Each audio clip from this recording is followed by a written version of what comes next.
Hi everyone, Yinan here. Today we want to talk about October GTA real estate market data, see what's going on with the market, is the buyers actually back, and what's going to happen from here.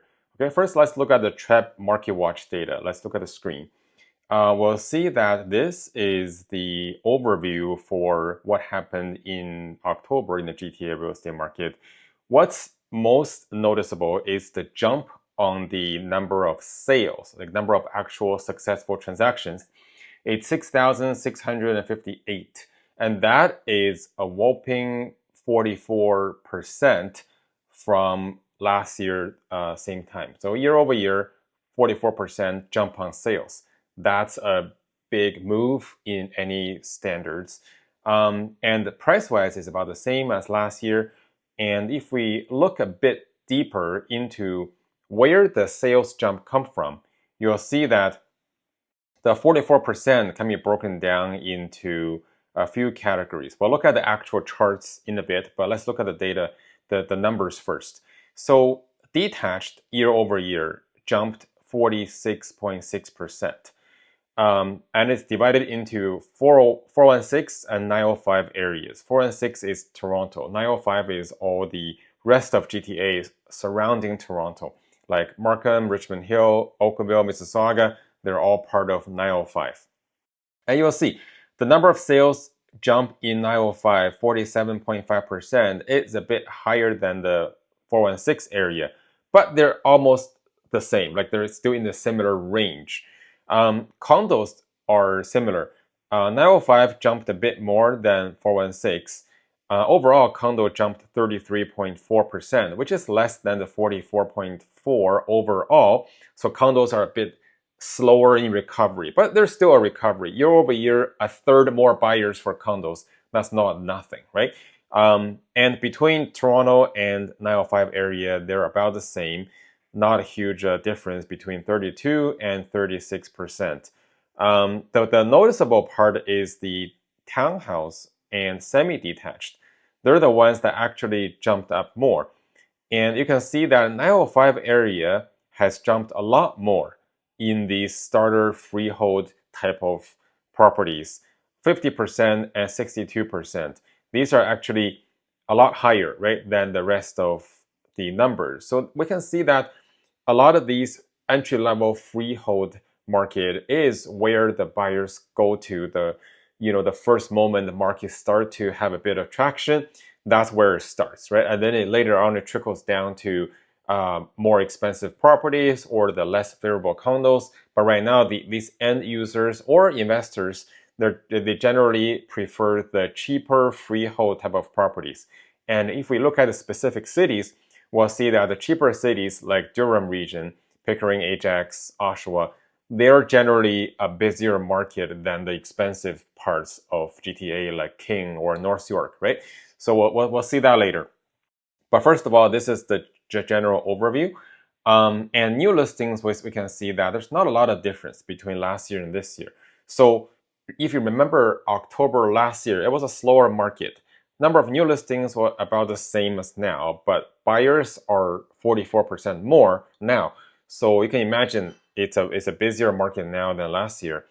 Active listings is the interesting part. We're up 25% year over year, which has been the case for the past while.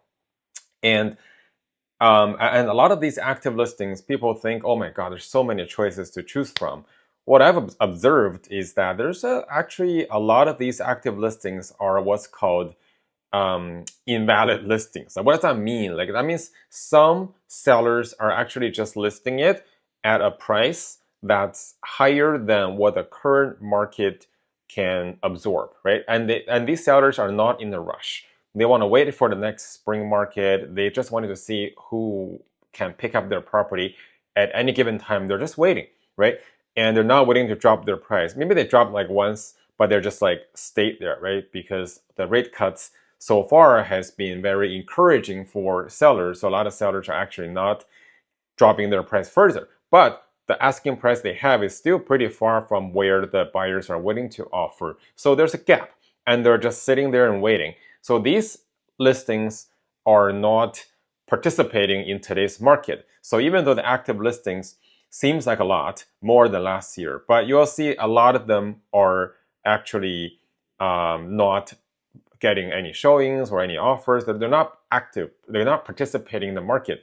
So if you're a serious buyer and you want to go and look for those good deals, and you'll see that the choices are actually a lot smaller than what's available on the data, right? You'll see like maybe there's like 20 listings in the same neighborhood or the same city, but only maybe like 5 of them are like serious about selling now. Like these sellers, they are willing to work with the current market pricing. Maybe only 5 to 10, right? The rest of them are actually just like sitting there and waiting. So, and they're not willing to budge on their price. And even if their neighbor just sold for like a certain price, and they're not willing to go down to that range. So that's what's actually the reason why some buyers are finding, why is it so hard to find a good deal, right? Like why does nobody wants to sell to me at the price I want to buy at, right?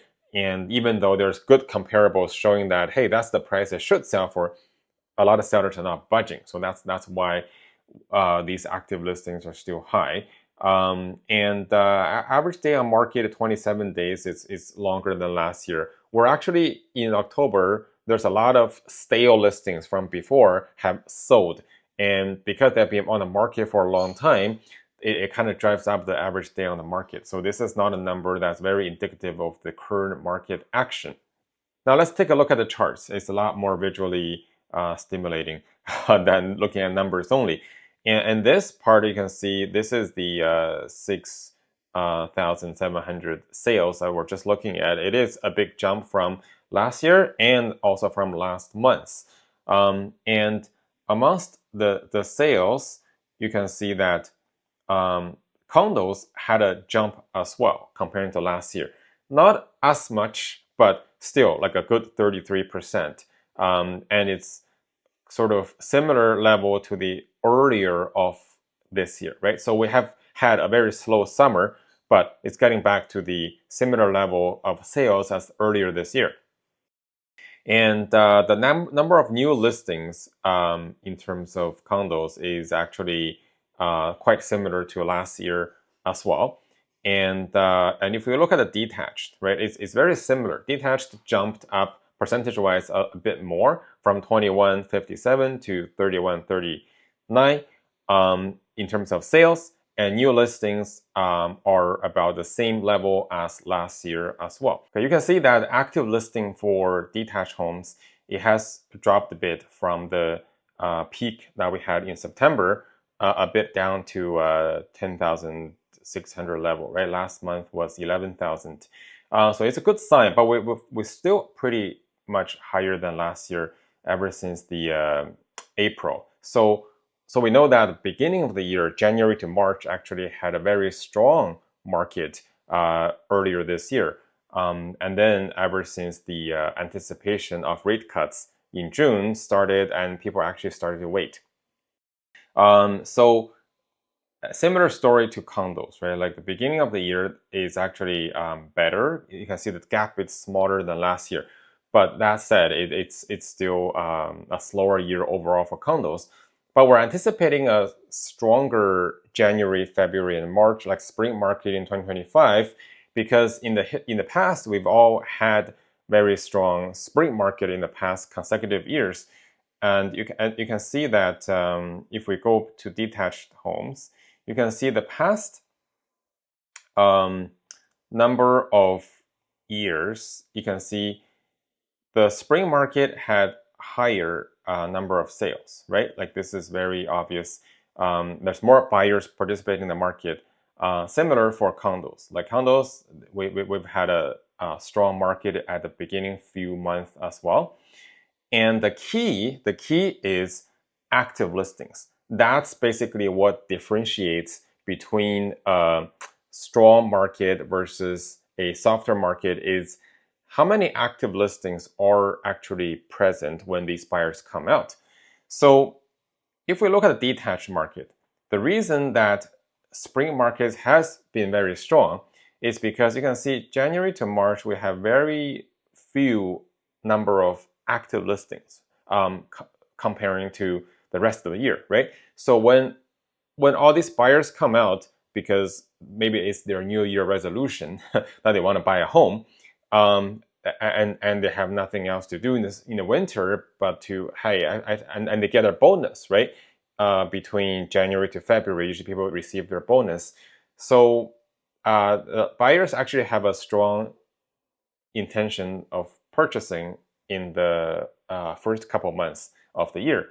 But sellers usually, they are just coming out from Christmas holiday, and they don't want to do showings during the winter because they have to step out of the house for like 30 minutes to an hour in the cold, right? They feel like that's not the optimal time to sell. It's inconvenient. And a lot of times the sellers, they want to showcase their landscaping, their swimming pool, right? Like the backyard, they've spent a lot of efforts on maintaining. They want to showcase it to the buyers, and it's hard to show that in the winter when there's snow. So that's why active listings are generally lower for detached market. So if we look at this year, right? So we're here right now. This is the number of active listings right now. If we look at the trend and we make a wild guess, okay, it's going to be something here, something like this, okay? The next month, the active listing is going to drop, and by December, it's going to have fewer active listings, which is pretty within the reasonable range compared to past years. So if we bring it back to here, so basically in January 2025, this is where we're starting off with, okay? And that's well in line with the rest of the years. And it's it gives us the foundation for a busy spring market because we have few active listings, right? And then when the buyers come out next year because of rate drops and because of people who haven't bought this year, who wanted to buy, who are waiting, it might have a higher chance of getting busy, right? So that's for detached homes. But for condos, it's a different story, because for condos, you'll see that right now we have such a high level of active listings. And even if we drop the active listings according to seasonality, right? We drop it down to here, just following past year's patterns. Take a while to guess. It's going to still be a very high inventory level. See, the highest comparing to all the other previous years. So when you have a lot of inventory, and even if there's a bit more buyers, it's not going to make it a very strong spring market, because there's still many choices for these buyers who comes out. So I'm not saying that the spring will be not be busy for condos. It may be a bit busier than today, because today the condo market is dead. It's very slow. So January, February, it might be a bit busier than now, just based on past year seasonality. But because of the high level of active listing inventories we'll still have by January, comparatively, the freehold, the detached market spring jump is likely going to be stronger than the condo recovery, right? So we're talking about the speed of recovery here. We're in a slower market. There might be a recovery in the spring, and comparing different property types, we might see that the freehold has a stronger recovery than condo for this exact reason. It's the ratio between the buyers and the active listings, and the tighter that ratio is, the stronger the recovery might be. In the case of condos, the more the active listings there is, these buyers might not be able to drive the price of the market. Okay, I just wanted to share a very high level of this month's data. We'll dive deeper into the more specific regions and specific types of the properties and analysis. So stay tuned. Until next time, ciao.